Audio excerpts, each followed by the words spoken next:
The alien armada that came for Earth. They aimed for Earth, annihilated before Mars' orbit. Part 1. The signal that silenced every government on Earth. Daeho had worked the night shift at Lunar Station 7 for 11 years. He had watched the same black sky every single night. The same stars, the same silence. Nothing ever changed out there. Space was boring. That was something nobody told you before you took the job, that watching the universe was mostly just watching nothing happen, over and over again, until your coffee got cold and your eyes got heavy. He was on his third cup of coffee when the array beeped. It was a small sound, a soft sound, the kind of sound the system made when it detected something worth looking at. Daeho had heard that beep maybe a dozen times in 11 years, and every single time it had turned out to be a comet, or a debris cluster, or a glitch in the sensor grid. He leaned forward in his chair and looked at the screen. His coffee went cold. The signal was not a comet. It was structured, clean, mathematical, the kind of pattern that did not come from a rock flying through space. It came from something that was thinking, something that had arranged numbers deliberately, the way a person knocks on a door, not randomly, but in a specific rhythm that says, "I am here. I know you are there." Daeho stared at the screen for almost a full minute without blinking.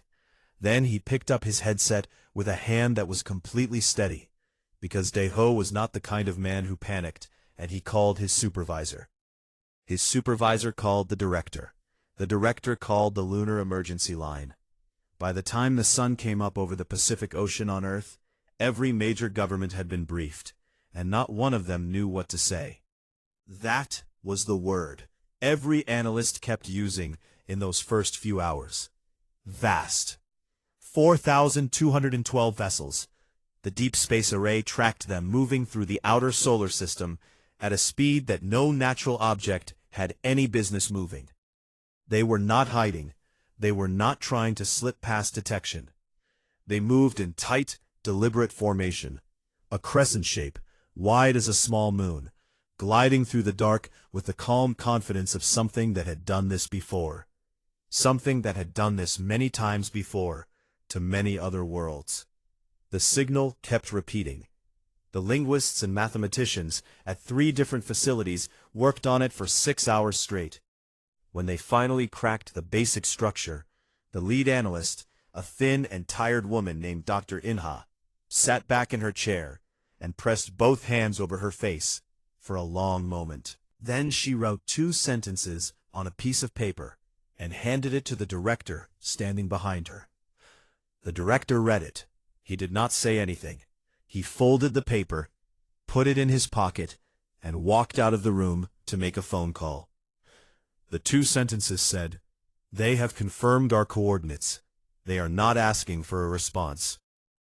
The emergency session happened underground, not metaphorically underground, literally underground, in a reinforced chamber beneath the North Atlantic Treaty Complex, where the walls were thick enough to stop a missile, and the air recyclers hummed loud enough that people had to speak clearly to be heard. 31 representatives from the world's major powers sat around a long black table. They had all been pulled from sleep, or from dinners, or from meetings about things that now felt very small and very far away. Admiral Sora sat at the head of the table. She was not the loudest, but when she spoke, people listened, because she had a way of saying difficult things in a calm voice that made them feel like they could be survived. She let everyone speak first. She listened to the fear and the anger and the questions that had no answers yet. She listened to 3 different representatives suggest 3 different kinds of surrender, each one framed as something other than surrender. She listened to a general propose sending a response signal, as if the fleet that had not asked for a response might change its mind if asked nicely. She listened to all of it. Then she put her palms flat on the table, and she spoke. "They did not come to negotiate," she said. "They came because they believe this will be easy. Our job is to show them it will not be." The room went quiet. "We do not wait for them to reach Earth," she continued. We meet them before they arrive. We choose the ground. We set the terms. And we make sure that whatever is left of that fleet, if anything is left at all, carries a message back to wherever it came from. Someone asked, "What message?" Sora looked at him across the table and said simply that this was a mistake. The public did not know yet. That decision had been made quickly and without much debate. Not because the governments of Earth wanted to keep a secret, but because there was no good way to announce to 8 billion people that 4,000 alien warships were heading toward them, and expect anything useful to happen afterward. There would be panic. There would be riots. There would be people making decisions based on fear that would make the next few weeks much harder than they needed to be. So the world went on. People ate breakfast. Children went to school. Traffic moved through cities the same way it always did. The news covered a storm in the Pacific, a political argument in 3 different countries, a new record broken by a young swimmer in Seoul. Normal things. Ordinary things. Daeho went back to his station at Lure 7 after the briefing, because there was nothing else for him to do, and because someone had to keep watching the sky. He sat in his chair and he looked at the screen, and he tracked the fleet as it moved, slow and steady, through the outer dark. He noted every change in formation, every small adjustment in their course. He logged it all with the same careful attention he had given 11 years of empty space. Lieutenant Borum checked in on him late in the shift. She was young, newer to the station, and she stood in the doorway of his monitoring room with a cup of fresh coffee in each hand, and a look on her face that was trying very hard not to be afraid. "How are you doing?" she asked. Daeho took the coffee. He looked at his screen. The fleet was still there. Still moving, still coming. "I've been watching empty space for 11 years, he said. "At least now there's something to look at." Borum laughed. It was a short laugh, surprised out of her, and it echoed a little in the small room. Then she sat down in the chair beside him, and together they watched the Armada move through the dark, and neither of them said anything more for a long time. Outside the station, the stars were the same as they had always been. Silent, distant, beautiful in the way that things are beautiful when you know they do not care about you at all. The fleet kept coming, and somewhere beneath the surface of Earth, Admiral Sora was already making calls that the world would not hear about until much later. Calls that would change everything, if everything went right. If everything went right. End of Part 1. The alien armada that came for Earth. They aimed for Earth. Annihilated before Mars orbit. Part 2. Humanity's quiet secret. There is a particular kind of person who looks at a dark sky and does not feel wonder. They feel threat. Not because they are fearful by nature, but because they have thought carefully about what the darkness might contain, and they have decided that hoping for the best is not the same as preparing for it. Dr. Inha was that kind of person.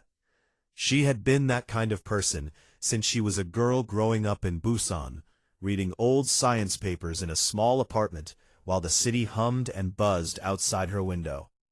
She had gone into physics because physics was honest. It told you what was actually true, not what you wanted to be true. And what physics told her, very clearly, very early in her career, was that the universe was enormous. Life was probably not rare, and the history of life encountering other life on Earth had almost never gone well for the weaker side.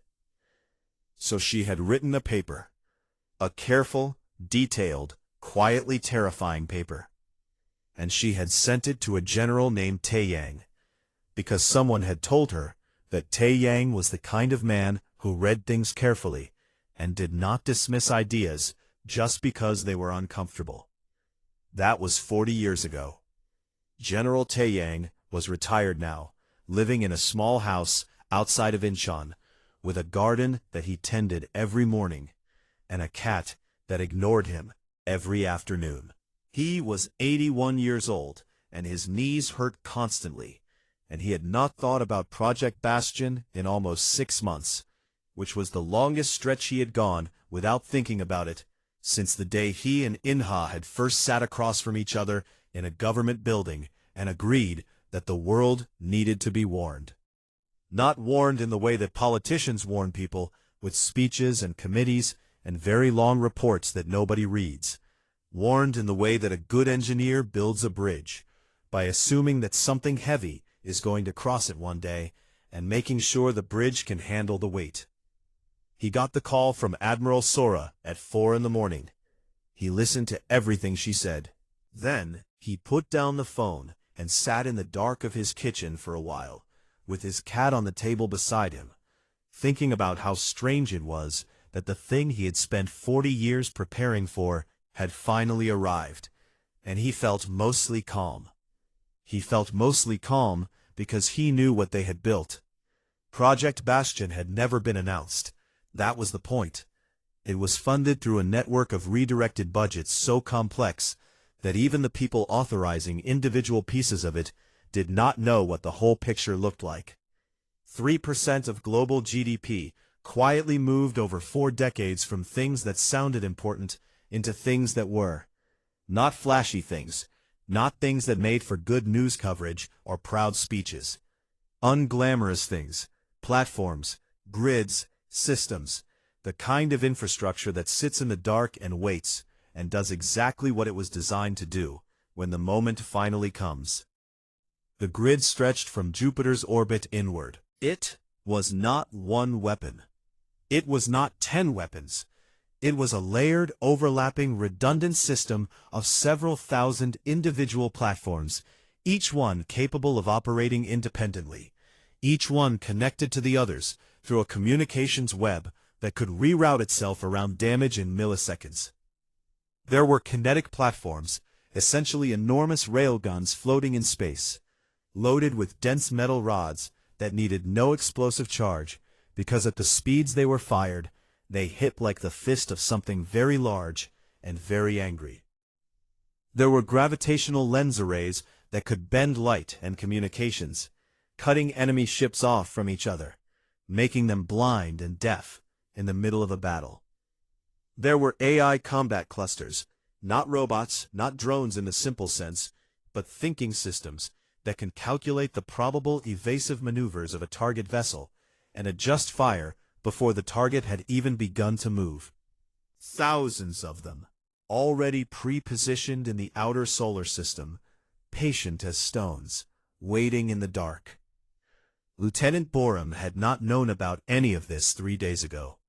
She had known about Bastion the way most people in the defense community knew about it, as a rumor, as a joke almost, something the old engineers whispered about at conferences, without ever saying anything specific. When she was pulled into the briefing room at Lunar Station 7 and shown the full grid display for the first time, she stood very still for almost a minute. The grid covered the display wall entirely, every platform glowing a soft green, every node active, every system showing full operational capacity. All of this, she said, all of this has been sitting out there. 40 years, the briefing officer said. Borum looked at the display. She thought about the 4,000 ships she had been watching on the sensor feed. She thought about how confident their formation looked, how steady and certain, moving toward Earth, like something that had already decided how this was going to end. She almost felt sorry for them. Almost. Captain Reno ran the systems check on Platform 7, personally. He was not required to do it personally. That was what the automated diagnostic systems were for. But Reno had been the commanding officer of Platform 7 for 3 years, and he knew his platform the way a good mechanic knows an engine. He could tell by feel when something was slightly off, when a number was reading correctly, but something underneath it was not quite right. He went through every system, every power coupling, every targeting array, every communication node. Everything was perfect. He sat in the command chair afterward and looked out through the observation port at Mars, enormous and red below him, and he thought about his family back in Seoul, His daughter was 11. She liked drawing, and animals, and asking questions that were hard to answer. He had not been able to tell her what was happening. He had not been able to tell anyone.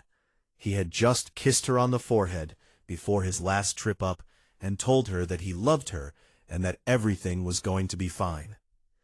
He had meant it when he said it. He meant it more now. Captain Hyunwoo ran the southern corridor grid with the same quiet intensity he brought to everything. He was not a talkative man. His crew had learned early that he communicated mostly through expression and action.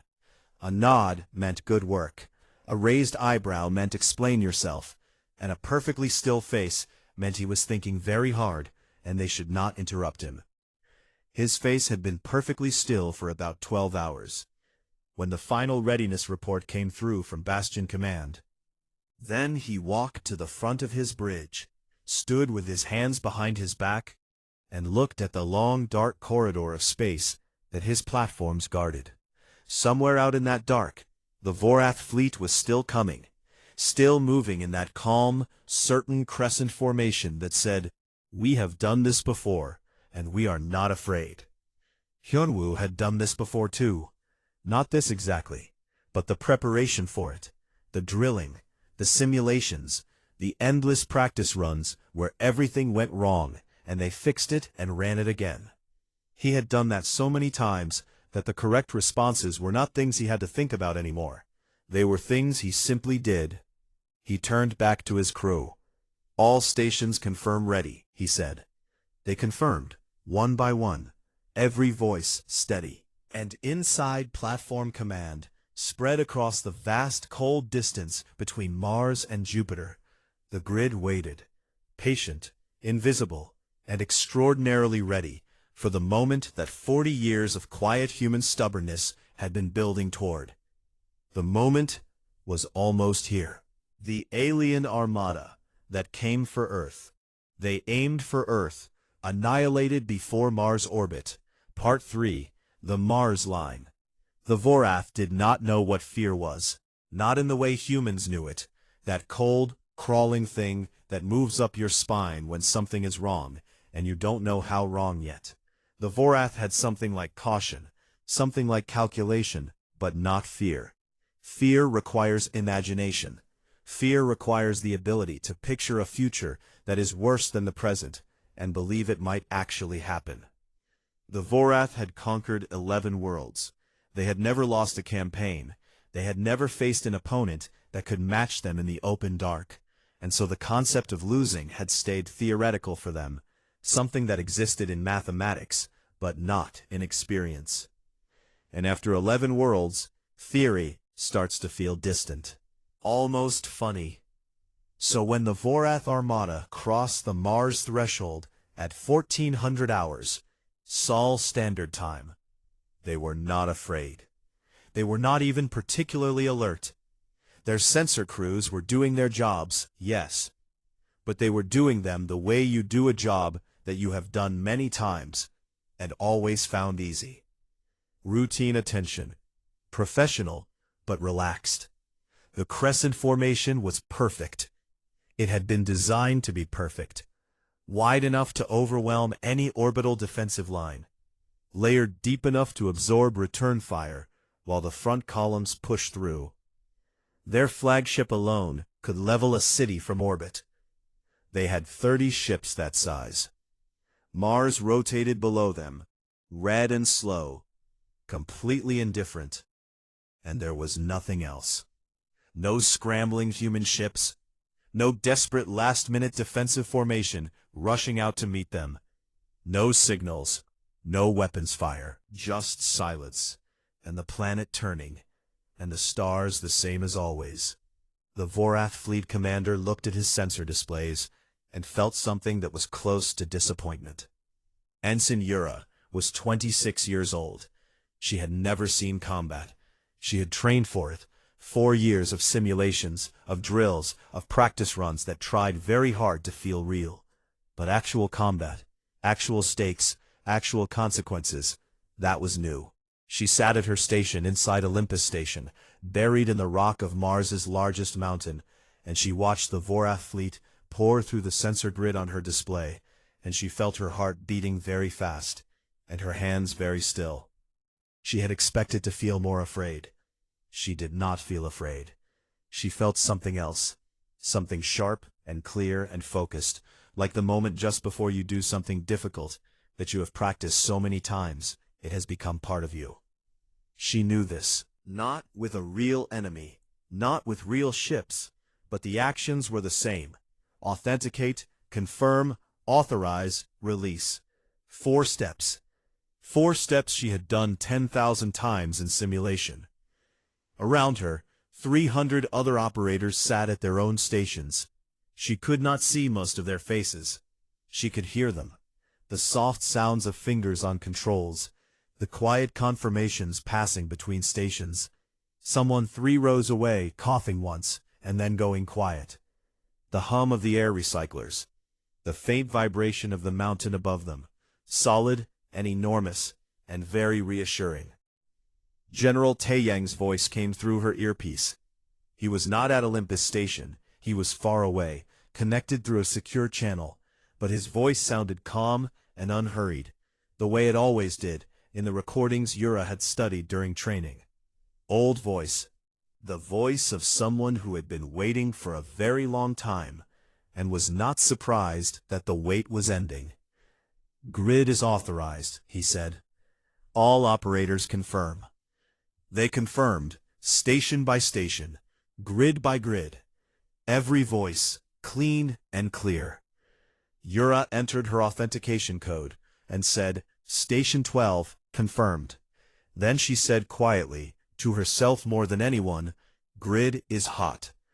The Vorath flagship sensors finally detected the weapons platforms. This happened approximately 0.3 seconds before the first volley fired. In 0.3 seconds, a great deal can happen in a human mind. A person can have a whole thought, small but complete.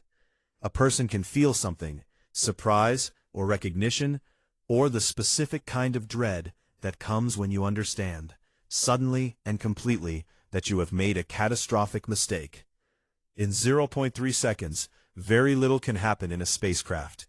You cannot change your velocity. You cannot raise a shield that wasn't already raised.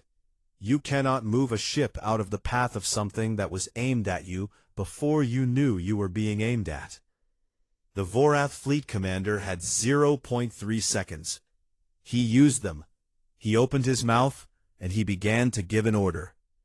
The first volley fired before he finished the first word. The kinetic platforms fired in synchronized cascades. That was the thing about them that no enemy could have anticipated without knowing about them first. They didn't fire in waves, with pauses between volleys that gave a target time to adjust.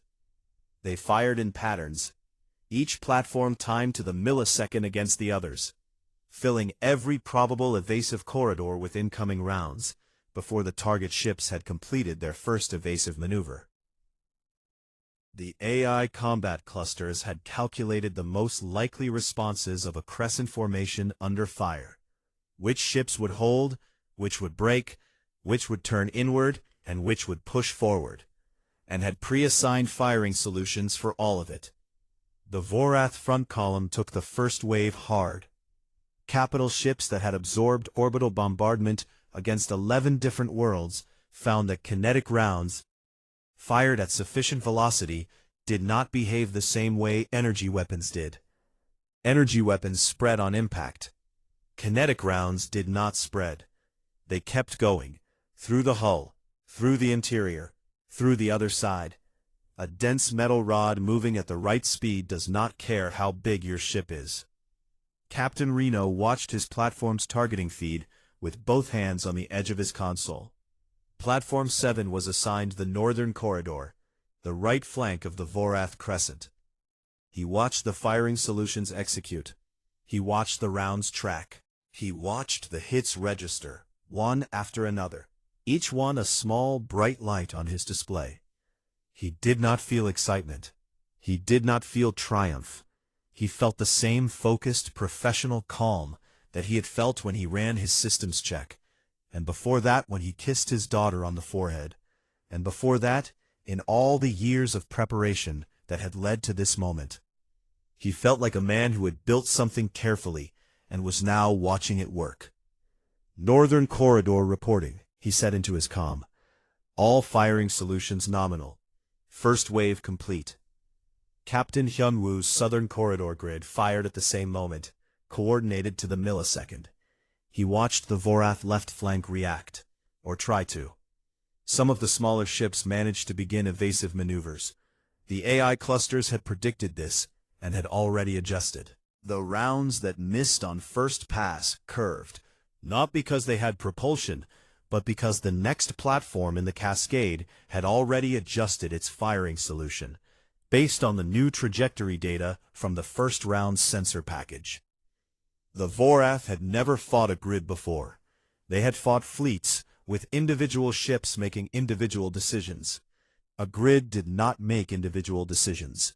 A grid made one decision, together, in real time, adjusted constantly, with no communication lag between components, because every component already knew what every other component was doing. It was, from the outside, looking at it on a sensor display, something close to beautiful. The way a murmuration of starlings is beautiful. Thousands of individual things moving as one thing, perfectly coordinated, purposeful, impossible to predict, because the whole system responds faster than any individual part can be targeted. The gravitational lens arrays activated 12 seconds into the engagement. Communication between Vorath ships began to break down, distorted, rerouted, cut. Squadrons that had been part of a coordinated whole found themselves isolated, receiving no orders, unable to send reports. Individually, they made individual decisions. Some pushed forward, some turned to look for a way out, some held formation by instinct, waiting for commands that didn't come. None of it helped. Yura watched the display from Olympus Station and said nothing. The grid was doing exactly what it had been built to do, and all she had to do was monitor and report, and be ready if something changed. Nothing changed. Outside, above the red planet, a fleet of 4,000 ships was learning what it felt like to make a mistake that could not be undone. The alien Armada that came for Earth. They aimed for Earth, annihilated before Mars orbit. Part 4, 11 minutes. The Vorath had wargamed this. That was the thing. They had not come to Earth blind. They had studied the planet, its transmissions, its technology signatures, the electromagnetic output of its civilization. They had built models. They had run simulations.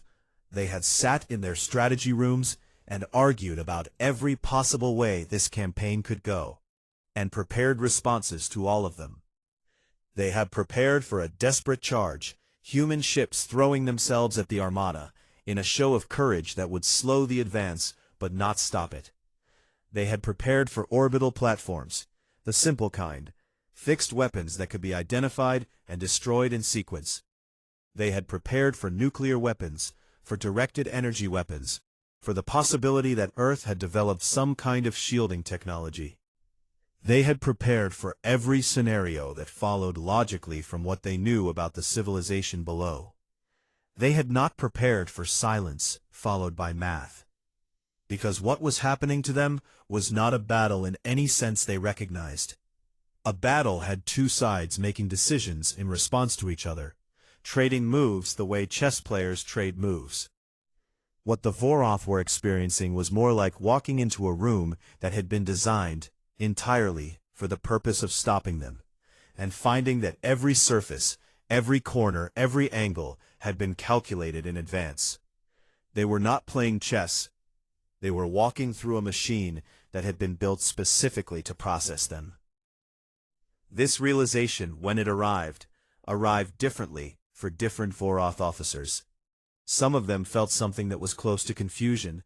Some felt something closer to rage. And a few of them, the ones who were the most intelligent, the most perceptive, the ones who in another life might have sat across from Dr. Inha in a government building and understood exactly what she was saying, felt the cold, sharp thing that the Vorath did not have a word for.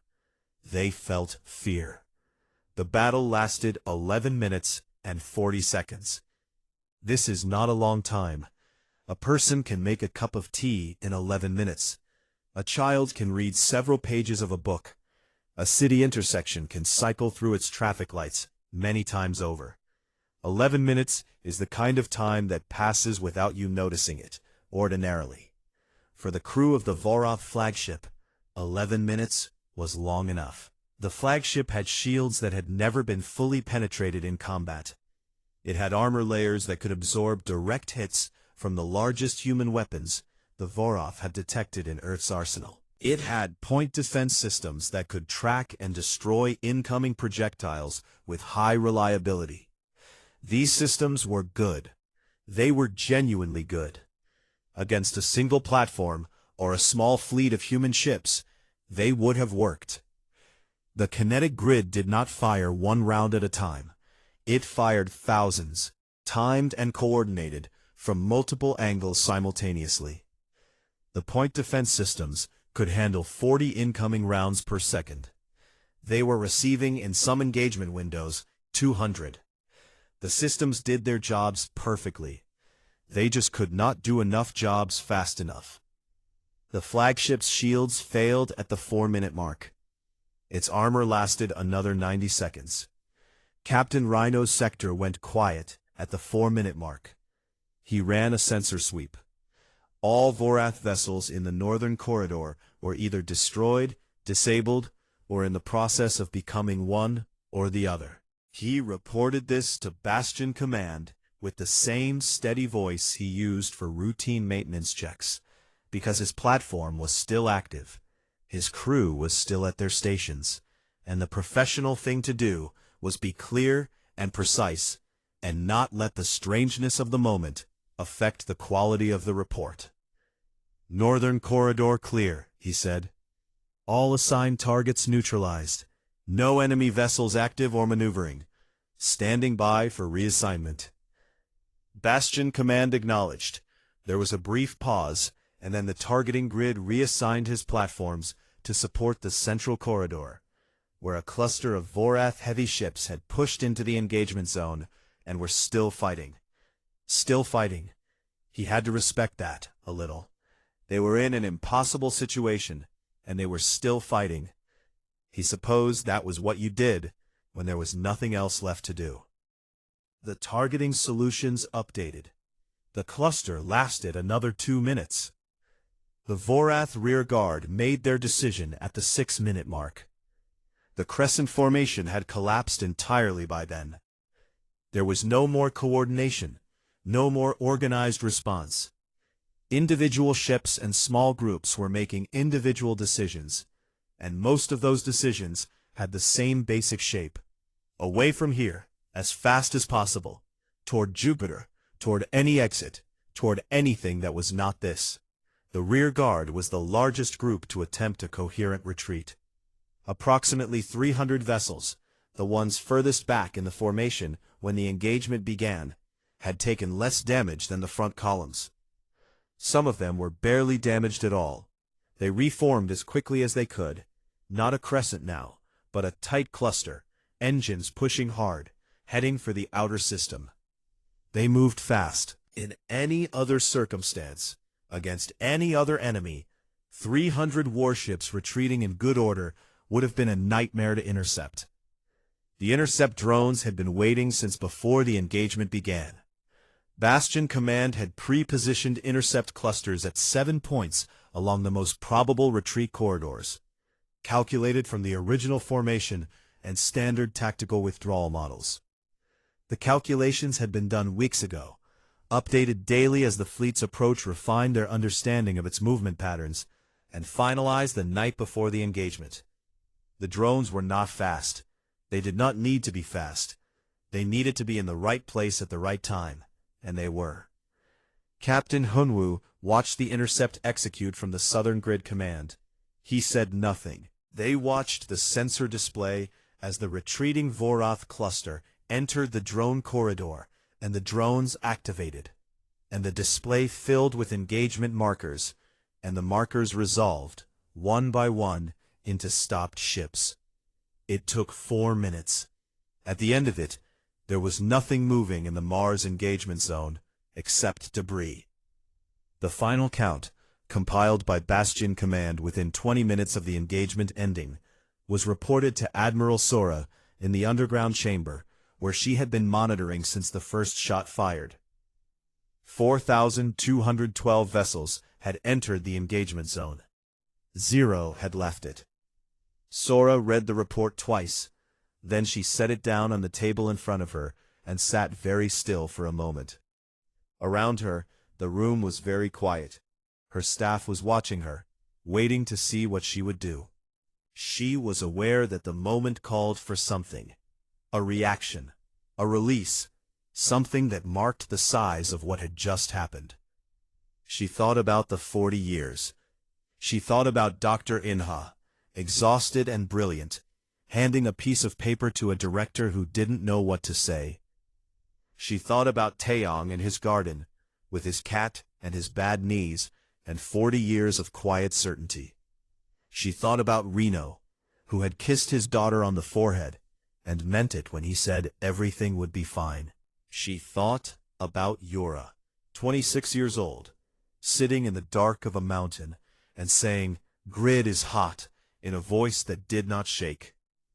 She thought about all of them, every engineer, every soldier, every anonymous budget redirector who had spent decades building something the world didn't know existed, for an enemy that hadn't arrived yet, in the hope that preparation was stronger than fear. She thought about all of them, and she felt something that was not quite pride, not quite relief, not quite anything she had a clean word for. Something large and warm, and very, very tired. She picked up the report. She folded it once. She put it in her jacket pocket. "Get me search and rescue," she said. "I want teams moving toward any intact Vorath vessels within the hour. They're not prisoners. Brief the teams accordingly." Her aide looked up. "Ma'am, we won a battle," Sora said. "I want to make sure we don't lose what comes after it." In the debris field above Mars, the remains of the Armada drifted slowly, the pieces catching the faint sunlight and scattering it in cold, quiet flashes. The red planet turned beneath it all, unchanged, indifferent, old. The stars were the same as always. The battle was over. The next thing was already beginning. End of Part 4. The alien armada that came for Earth. They aimed for Earth. Annihilated before Mars orbit. Part 5. What they left behind. The debris field covered a huge stretch of space above Mars. Pieces of 4,000 ships, drifting. Some of it was large, hull sections the size of buildings, engine cores still warm, structural beams bent into shapes that had no name. Some of it was very small, fragments, dust, things that had been something important, and were now just matter moving slowly through the dark.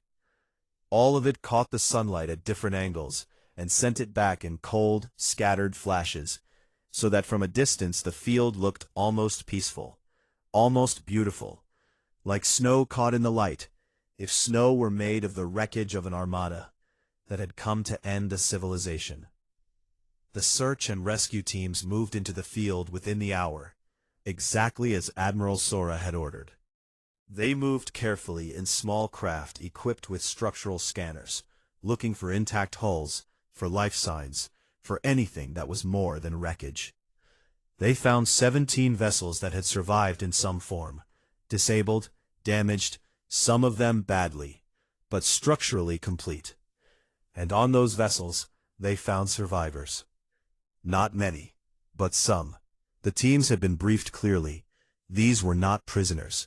They were not to be treated as enemies. They were to be treated as injured people who had been in an accident, which was not exactly what had happened, but it was a framing that made the job easier and the behavior better.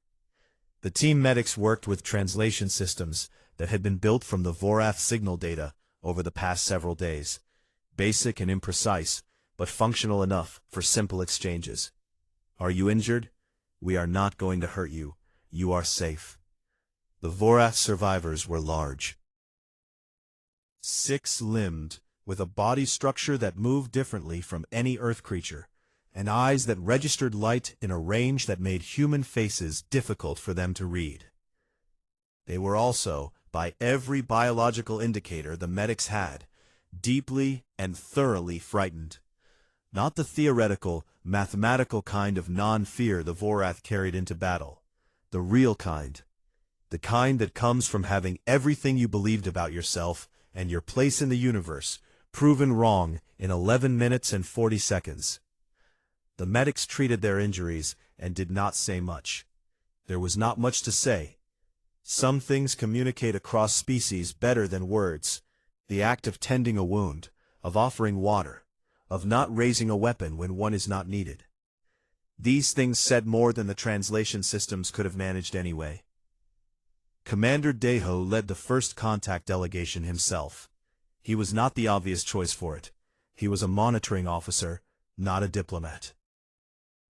He did not have political training or negotiation experience. But he had asked for the assignment, and Admiral Sora had said yes. And when people asked her afterward why she had agreed, she said that the right person for first contact was someone who had been watching the sky for 11 years, waiting for something to arrive, and had decided, when it did arrive, that the most important thing was to pay careful attention. He boarded the largest intact Vorath vessel in a pressure suit, with a translation unit on his wrist and 2 medics behind him. The corridors of the ship were wide and dark, designed for larger bodies and different eyes. The emergency lighting was dim and orange. Everything smelled like something burning that had stopped burning a while ago. The Vorath fleet commander was in what appeared to be the bridge. He was sitting. More accurately, he had folded himself into a resting position on the floor, which was apparently what the Vorath did when they were unable to stand any longer. He was injured. Not badly, but enough. He was also the only one in the room, which meant either that his crew had gone to other parts of the ship, or that he was the only one left. Deho stopped a few meters away and looked at him for a moment. He thought about what to say. He had prepared things to say, official words, careful diplomatic phrases. He had gone over them on the transit across the debris field. He did not use any of them. He crouched down, so he was closer to the Vorath commander's eye level, which the translation notes said was a posture that the Vorath associated with non-aggression, and he said the simplest true thing he could think of. "You are not a prisoner," he said. "You are a guest. We have questions, and I think you do too." The translation unit worked at it for a moment. The Vorath commander's eyes moved, a slow, careful movement that the cultural notes said indicated attention and processing. Then he made a sound that the unit translated, imperfectly, as something between why and how. Deho decided that was a good start. The galaxy had been watching. This was not a metaphor. 17 civilizations had detection arrays capable of observing activity in the Sol system, and all 17 had tracked the Vorath fleet's approach with the kind of close attention you give to something that you are sure you know the outcome of. Some of them had been in contact with the Vorath before. Some of them had lost worlds to the Vorath before. All of them knew what the Vorath fleet meant when it moved toward an inhabited planet. They had expected the brief, one-sided engagement that the Vorath always delivered, the overwhelming force, the systematic destruction of whatever resistance the target planet could offer, the occupation. They had their long-range sensors tuned, and their analysts ready, and their predictions in place.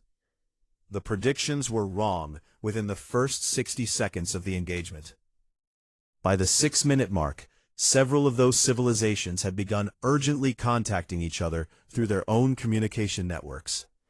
By the 11-minute mark, when the sensor data showed that the debris field was complete and nothing was moving, Those networks were very busy indeed. Admiral Sora had anticipated this.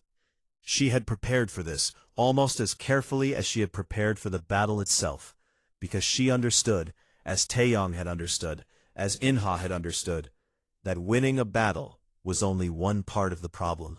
The other part was what winning that battle communicated to everyone who was watching. A civilization that wins a fight by luck or by desperation is still a target. A civilization that wins a fight by luck or desperation a second time is either very lucky or very desperate, and both of those things eventually run out. A civilization that wins a fight, the way humanity had just won this one, communicates something else entirely. The data packet went out on all frequencies, transmitted openly, to every receiver in the solar system and beyond. It contained the full telemetry of the Bastion grid. Not classified, not redacted, but complete. Every platform, every weapon system, every firing solution from the engagement, every hit, every miss, every adjustment the AI clusters had made in real time, every drone coordinate, and the operational status report at the end of it, which showed that the engagement had expended approximately 8% of total Bastion grid capacity. 8%. At the bottom of the packet, a single line. Admiral Sora had written it herself at the table in the underground chamber with a pen on a piece of paper, and then read it aloud to be transcribed. We have not yet begun to build. The responses came in over the following days. Not from the Vorath. The Vorath were occupied with their own shock, their own reorganization, their own long and difficult internal conversation about what had happened and what it meant. The responses came from the 17 civilizations that had been watching. They were different in tone, different in length, different in what they revealed about the civilizations that sent them. Some were formal, some were almost cautious, as if they weren't sure what to say. One was very short, just a string of mathematical symbols that Inha's team worked on for several hours before agreeing that it was most likely a greeting.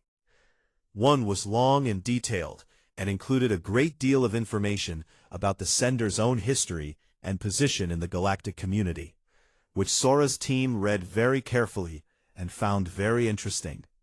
None of them were hostile. Captain Taeyong, not the general, but his grandson, 24 years old, newly assigned to Bastion Command as a junior analyst, was the one who put together the final summary report of the first week's events. He had his grandfather's name and something of his grandfather's manner, quiet, precise, the kind of person who notices details and writes them down. He sent the report up the chain of command and then sat for a while at his station, thinking about the week. He thought about the fleet on the sensor displays. He thought about the 11 minutes. He thought about the debris field, which the cleanup teams were still moving through, cataloging and recovering. He thought about Commander Deho on the Vorath flagship, crouching down to be at eye level, saying, "You are not a prisoner, you are a guest." He thought about his grandfather, who had spent 40 years building something that most people didn't know existed, for a threat that hadn't arrived yet, because he was the kind of person who looked at a dark sky and thought carefully about what it might contain. The galaxy had learned something this week.